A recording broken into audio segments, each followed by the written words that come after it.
Okay, so it's Halloween season, right? And what better time to delve into one of humanity's oldest fears? Ghosts. Yeah, it's fascinating, really. I mean, we've got these excerpts here talking about why we're so spooked by the idea of ghosts.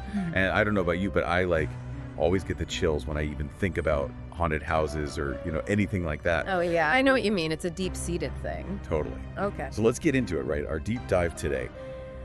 What is it about ghosts that really freaks us out? Well, the source here points to something pretty basic.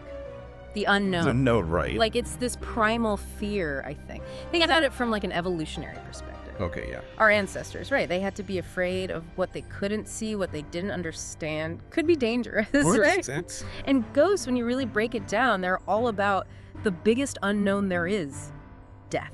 What happens afterward? We don't know. Nobody knows. Yeah, no, totally. And the source also talks about ghosts as these spirits with unfinished business. Oh, yeah, that's a creepy one. It really makes you think, what could possibly tie a spirit to this world? Well, that's where things get really interesting. Different cultures all have their own explanations, for example, there's the on-rice in Japanese folklore. Hungry? Yeah, they're like these vengeful spirits, right? They stick around because they want revenge for something that happened to them. Wow, so it's not always about just wanting to communicate or something. It can be much darker than that. Oh, absolutely. And it's not just Japan. I mean, you see these themes of, warnings, unresolved emotions, all kinds of stuff all over the world. It really is a universal kind of fear. I never thought about it like that. Yeah, it's pretty fascinating.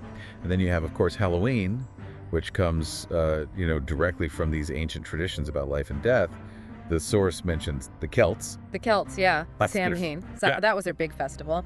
And they believed that during Samhain, the veil between the worlds, living and dead, it would get really thin. Oh, wow. Spooky. Right. I mean, that's where a lot of our modern ghost stories, I think, really come from. That idea of the worlds kind of blending together. Yeah, it's wild how those ancient beliefs still affect us today. But it's also kind of fun, right? Halloween. We get to confront these fears in a safe way. That's a good point. It's almost like a form of catharsis, Catharsis, yeah. We dress up like scary things, tell spooky stories, go to haunted houses. Yeah. But it's all controlled, right? We know it's not real.